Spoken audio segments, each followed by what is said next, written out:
Police, আমি বড় ওনাদের দিকে তাকালে আমার মায়া লাগে। ওনারা তো সম্পূর্ণ হচ্ছে গোলামি করতেছে, মানে সরকার আসি সরকার যায় আর ওনারা গোলামি থেকে যায়। ওনাদের নিজেদের কোনো মানে অস্তিত্ব নাই, নিজেদের কোনো ব্যক্তিত্ব নাই। এই গোলামি ওনারা কতদিন করবে? আমরা তো এই গোলামির বিরুদ্ধে দাঁড়াইছিলাম। আমরা বলছি যে পুলিশ সহ্য করতে পারবে যে আজকে একটা বাচ্চা ছেলে তার চোখ তুলে নিচ্ছে বিএনপির সন্ত্রাসীরা। এবং এই যে পুলিশগুলো দেখতেছেন, এই যে এরা সব ঠিকই আগের মতো সন্ত্রাসীদের পাহারা দিচ্ছে। আমরা যাবো, নাহিদ ইসলাম বলছেন যে আমরা 5 জন যাবো, 5 জন গিয়ে মামলাটা করে আসবো, মামলা করে আমরা শান্তিপূর্ণভাবে চলে আসবো। ওনারা মামলা পর্যন্ত করতে দেবে না। 24 ঘন্টা অতিবাহিত হয়ে গেছে, এখন পর্যন্ত এই যে ভিডিওতে দেখা যাচ্ছে, ছবিতে দেখা যাচ্ছে ছাত্রদল লেখা গেঞ্জি পরে তারা হামলা করছে, তাদেরকে গ্রেফতার করতে পারছে। মানে এটা কি প্রশাসন? তাহলে আমি জানি বাংলাদেশ পুলিশের সেই সক্ষমতা আছে যে ওনারা চাইলে 24 ঘন্টা না, ওনারা চাইলে 2 ঘন্টার মধ্যে গ্রেফতার করতে পারে, ইচ্ছা করে করছে। আপনারা দেখেছেন গতকালকে হবিগঞ্জে আমরা যখন পথসভা শেষ করে ফিরছিলাম, তখন বিএনপি ছাত্রদলের মানে সন্ত্রাসী ক্যাডার বলবো আমি, তারা আমাদের ভাইদের উপরে, আমাদের উপরে কিভাবে নৃশংস হামলা চালায় এবং সেখানে আমাদের প্রায় 20 জনের অধিক আহত হয়, 2 জন গুরুতর আহত, একজন ইতিমধ্যে আপনারা জেনেছেন যে চোখ হারিয়েছে। তারই প্রতিবাদে আমাদের কেন্দ্রীয় নেতৃবৃন্দ, এনসিপির সংগ্রামী আহ্বায়ক জনাব নাহিদ ইসলাম এমপি, জনাব Hasnat Abdullah MP, doctor Mahmuda Alam Mitu MP সহ কেন্দ্রীয় নেতৃবৃন্দ আমরা আজকে যাচ্ছিলাম হবিগঞ্জ শহরে একটি প্রতিবাদ মিছিল করতে। কিন্তু সেখানে আমরা দেখলাম, যেটা আমরা মনে করি সরকার এবং প্রশাসনের পরিকল্পনায় ছাত্রদল আবার পাল্টা প্রোগ্রাম দিয়েছে, বিএনপি প্রোগ্রাম দিয়েছে। ফলশ্রুতিতে জেলা প্রশাসন থেকে 144 ধারা সেখানে জারি করা হয়। আজকে আমরা যখন যাচ্ছিলাম আমাদেরকে স্তরে স্তরে বাধা দেওয়া হয়েছে। পুলিশ মৌলভীবাজারে বাধা দিয়েছে, আপনারা দেখেছেন যে ট্রাক দিয়ে বাধা দেওয়া হয়েছে। এর আগে আমরা বালু ট্রাক দেখেছি, এবার খালি ট্রাক দিয়ে, আমরা জানি না বালুটা কে খেয়ে ফেলেছে। এখন এরপরে আমরা আসলাম এইখানে হবিগঞ্জে, আমরা ঢুকেছি মাত্র, এইখানে লাশবাহী গাড়ি দিয়ে বাধা, এখানে শত শত মানে ট্রাক্টর, এই অনেক কিছু দিয়ে বাধা দেওয়া হলো। আমরা প্রায় 2 ঘন্টা ধরে এখানে আছি। তারা আমাদের সহযোগিতা চেয়েছে। আমরা বলেছি এই হবিগঞ্জ আমাদের সবার। আমরা প্রয়োজনে বিক্ষোভ মিছিল করব না, বিক্ষোভ সমাবেশ করব না, তাহলে আমরা সেখানে যাই, আমাদের যারা আহত ভাইরা হসপিটালে ভর্তি তাদের সাথে দেখা করি, আমরা একটা মামলা দায়ের করি, তারা আমাদেরকেও যেতে দিবে না।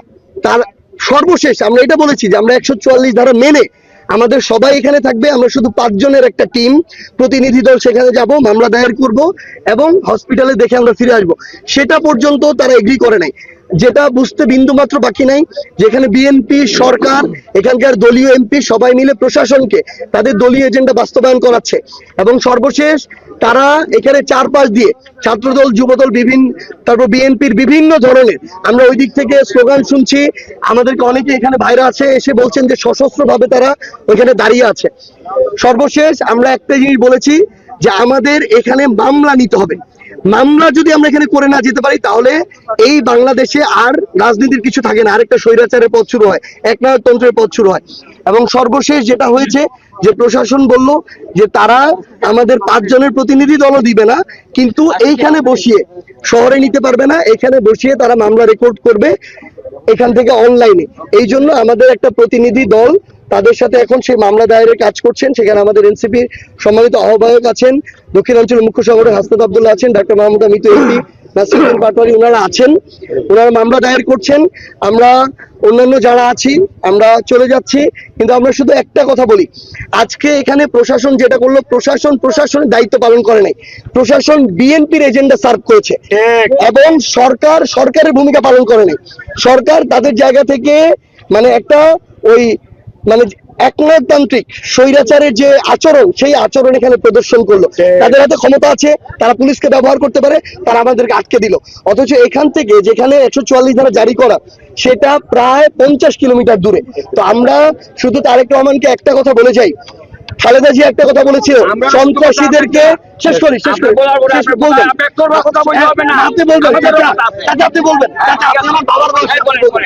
আমরা শুধু একটা কথা বলতে চাই, খালেদা জিয়া একটা কথা বলেছিলেন, ওনাকে আমরা সম্মান করি।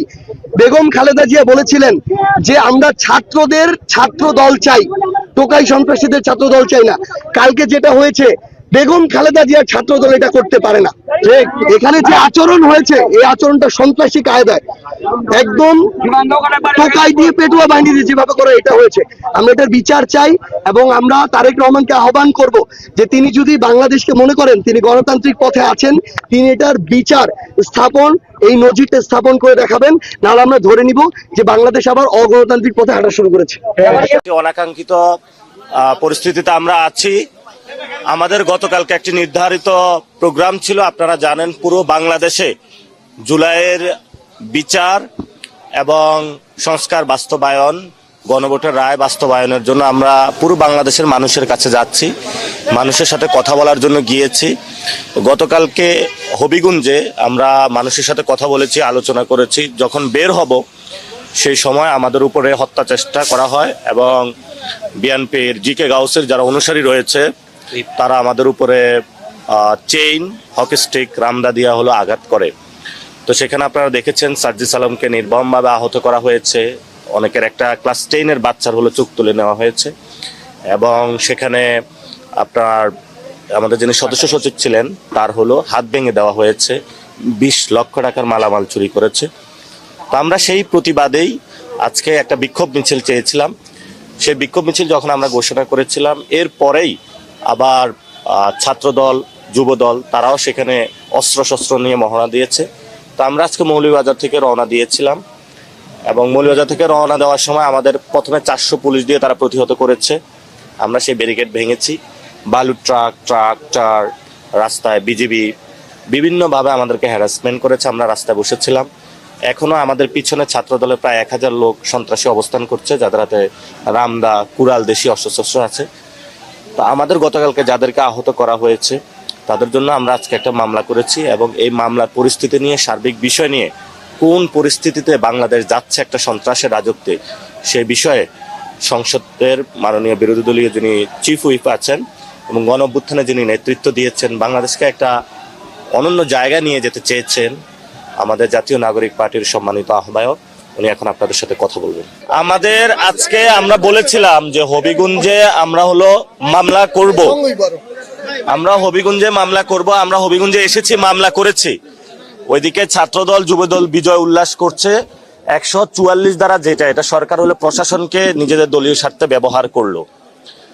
আমরা সরকারের কাছে জানাবো, যদি 144 দ্বারা জারি হয় তাহলে ছাত্রদল, যুবদল কিভাবে বিজয় উল্লাস মিছিল করে? তাহলে আমরা 144 দ্বারা যেখানে জারি হয়েছে সেখানেও আমাদেরকে যাইতে দেয় নাই। পুলিশ এখানে আমাদেরকে আটকে রেখেছে, চারদিকে পাহাড়, আর চারদিকে আমাদের সন্ত্রাসীরা অস্ত্র নিয়ে আমাদেরকে ঘেরাও করে রাখছে। আমরা এখানে মামলাটা, অভিযোগ দায়ের করেছি। উনি বলছে রাতের মধ্যে আমাদেরকে জিআর কোডটা দিবে। সো আমাদের কিন্তু কর্মসূচি আগেই বলেছে যে ঠিক আছে, আমরা কর্মসূচি যেহেতু 144 দ্বারা জারি হয়েছে, কর্মসূচি আমাদের বিক্ষোভ মিছিল স্থগিত, তাহলে আমরা ওইখানে গিয়ে মামলাটা করব। ফলত আজকে মামলাটা করা হয়েছে। আজকের মতো এতটুকুই। আমরা ইনশাআল্লাহ পরবর্তীতে এখানে আমাদের আহত যারা হয়েছে তাদের বিচার, ক্ষতিপূরণ এবং বিচার না হওয়া পর্যন্ত যেসব সন্ত্রাসীদের, আমাদের আন্দোলন জারি থাকবে। নেক্সট কর্মসূচি ইনশাল্লাহ আমরা জানাবো। আজকে আসলে বাংলাদেশে দেখা যাবে মানে সন্ত্রাসের নির্ভর একটা বিএনপি রাজনীতির দিকে যাচ্ছে এবং আমরা যদি সন্ত্রাসী যারা, তাদের যদি বিচার হয় তাহলে বুঝবো বাংলাদেশে বিচার আছে, আইনের শাসন আছে, না হলে নেই। ওইখানে 11 জনের নাম লেখা আছে, আর ভিডিওতে তো আরো আছেই, অজ্ঞাত 100 আছে। শক্তির ছেলে পেলেই এই বালু ট্রাক সরাই ফেলছে। তো পুলিশের আচরণ ন্যাক্কারজনক। একজন পার্লামেন্ট মেম্বার, নারী পার্লামেন্ট মেম্বার মাহমুদ আমিন, তো আপনারা দেখেছেন, তাকে শারীরিকভাবে আঘাত করা হচ্ছে। নাসিরউদ্দিন পাটোয়ারিকে শারীরিকভাবে আঘাত করা হচ্ছে, বাধা দেওয়া হচ্ছে। এটার কোনো সুযোগ নাই। এখানে পার্লামেন্ট মেম্বাররা ছিলেন, হাসনাত আবদুল্লাহকে বাধা দেওয়া হচ্ছে, নাহিদ ইসলামকে বাধা দেওয়া হচ্ছে। কী জন্য বাধা দেওয়া হচ্ছে? মামলা করার জন্য। মামলা করতে পুলিশ কেন বাধা দিবে? পুলিশ তো আইনশৃঙ্খলা বাহিনী। সে বাধা দিবে হচ্ছে যারা ক্রিমিনাল তাদের, কিন্তু সে উল্টো অসহায়তা প্রকাশ করতেছে যে আপনারা যায়েন না, গেলে আপনাদের বিপদ হবে। তো তোমার দায়িত্ব কি? কেউ যদি তার দায়িত্ব না পালন করে সে অসহায়তা প্রকাশ করে, তাহলে তো চাকরি ছেড়ে দেওয়া উচিত। এটা কি আপনার মনে হয় এটা লজিক্যাল কথা? আপনার এই রাজু ভাস্কর্যে, এই ক্যাম্পাসেরই তো আমরা মানুষ, এই রাজু ভাস্কর্যে, এই এলাকায় ছাত্রদল, যুবদল, ছাত্রদলের ছেলেপেলেদের হামলা হয়েছে। আমার বান্ধবী মানসুরার হাত ভেঙে দেওয়া হয়েছে। তখন বলা হয়েছে যে কটূক্তির কারণে সাধারণ শিক্ষার্থীরা হাত ভেঙে দিছে। তো ওই লজিক যদি এখন আপনারা ফেরত আনেন, তাহলে তো এটা ওই আপনি আওয়ামী লীগের রাজনীতির কন্টিনিউশন করতেছেন। ওটা তো আমরা দেখতে চাই না। কেউ যদি কোনো পার্সোনাল, আপনার যদি মনে হয় কেউ মানহানিকর কোনো বক্তব্য দিচ্ছে, আপনি আইনিভাবে যান। আইন আদালত খোলা আছে, একটা ডেমোক্রেটিক কান্ট্রি। আমি আপনার সমালোচনা করতে পারবো না, আপনি চাঁদাবাজি করবেন, আমি চাঁদাবাজ বলতে পারবো না, আপনি গুন্ডামি করবেন। আমি কি বলছেন নাসিরউদ্দিন পাটোয়ারি, ওনে বলছে যে সে গুন্ডা পালে, একজন এমপি নিয়ে বলছে। তো ওইখানে এই বক্তব্যের পরে তো আমরা দেখলাম যে মিডিয়ার উপরে হামলা করতেছে, তাইলে এটা কি মিথ্যা হইলো? ওই গুন্ডা পালা এটা তো প্রমাণিত হইলো, তাহলে এটা তো তারা কাজে প্রমাণ করতেছে। এখন একটা গুন্ডারে আমি গুন্ডা বলতে পারবো না, একটা সন্ত্রাসীরে সন্ত্রাসী বলতে পারবো না, এগুলো বললে আমরা হয়ে যাব হচ্ছে যে উস্কানিমূলক কথাবার্তা, এটা তো হইতে পারে না। হ্যাঁ, যদি পার্সোনালি কারো ব্যক্তিগতভাবে কটূক্তি করে থাকে, রাজনৈতিকভাবে আমরা তো এটা কখনোই এন্ডোর্স করি না। এটা আপনারা আইনিভাবে কেউ যদি কেউ যদি মনে করে যে তাকে পার্সোনালি মানহানি করা হয়েছে, ডিল করতে পারে আইনিভাবে। কিন্তু একটা গণতান্ত্রিক দেশে রাজনৈতিক বক্তব্যকে হামলা মামলা এবং হামলা আঘাত দিয়ে যদি কেউ ডিল করতে চায়, ওটা হচ্ছে আবার ওই বোকার রাজনীতিতে যাওয়া। অনেক জল্পনা কল্পনা, অনেক আন্দোলন, অনেক কিছু জল ঘোলা করার পরে অবশেষে এনসিপি হবিগঞ্জ কাণ্ডের মানে ব্যাপারে মামলা করতে পারলো। তারা অবশেষে আজকে রাতে মামলা করেছে। এই ব্যাপারটা বেশ গুরুত্বপূর্ণ যে সরকারি দলের বিরুদ্ধে মামলা করা যায়। এখানে বিএনপি সরকারকে একটা ধন্যবাদ দিতেই হবে। এখন দেখার বিষয় যে এই মামলাটা কত দূর গড়ায়। এই মামলা যখন বিএনপির মানে নেতাদের, ছাত্রদলের যুবদলের নেতাদের বিরুদ্ধে এনসিপি করতে পারলো, তখন অনেক প্রশ্ন সামনে আসছে। ঠিক 5-6 মাস আগে এটা কি সম্ভব ছিল? মামলাটা কোন থানায় কিংবা কোন পুলিশ ফাঁড়িতে করলো, কতজন আসামি হলো, কার নাম দেয়া হলো, চলুন একটু বুঝে ওঠার চেষ্টা করি এবং তুলনামূলক চিত্র আঁকার চেষ্টা করি যে এই ঘটনা যখন ঘটলো, ঠিক এই রকম ঘটনা ইউনুসীয় যুগে ঘটা সম্ভব ছিল। হবিগঞ্জ কাণ্ডে অবশেষে মামলা হয়েছে। এনসিপি 100 জনকে আসামি করে মামলা করেছে। এই মানে 100 জনের বিরুদ্ধে যে মামলা করার, সেখানে আমরা দেখছি যে 11 জনের নাম উল্লেখ করেছে তারা। শিরোনামটা দেখে নিন ইন্ডিপেন্ডেন্ট টেলিভিশনের। তারা পুলিশ ফাঁড়িতে 3 নেতার ছবি সহ তারা বলছে যে হবিগঞ্জের ঘটনায় 100 জনের নামে এনসিপির মামলা। সেখানে বলা হচ্ছে হবিগঞ্জের নেতাদের গাড়িবহরে হামলা মারধরের ঘটনায় 11 জনের নাম উল্লেখ করেছে এবং আরও 100 জন অজ্ঞাত নামার নামে মামলা করেছে তারা। এই মামলা জেলা ছাত্রদল সভাপতি শাহ রাজীব আহমেদ রিঙ্গনকে প্রধান আসামি করে করা হয়েছে। আজকে এই মামলা করা হয়েছে রাতে। যুবশক্তির আহ্বায়ক তন্ময় তাহির রুবেল এই মামলা করেছেন। বাহুবল উপজেলার কামাইছড়া পুলিশ ফাঁড়িতে এই মামলা দায়ের করে এনসিপির কেন্দ্রীয় নেতারা। পুলিশ পাহারায় এরপরে হবিগঞ্জ থেকে মৌলভীবাজারের উদ্দেশ্যে রওনা দিয়েছিলেন তারা। এর আগে বিকেলে উপজেলার কামাইছড়া এলাকায় পৌঁছালে তাদের পথ আটকে দেয় পুলিশ। সে সমস্ত রাস্তায় অবস্থান নিয়ে এনসিপির নেতারা স্লোগান দিতে থাকেন। এই ব্যাপারগুলো, গতকালকে কি ঘটনা ঘটেছে, আজকে সারাদিন কি ঘটেছে, সেগুলো তো আমরা আলোচনা করেছি।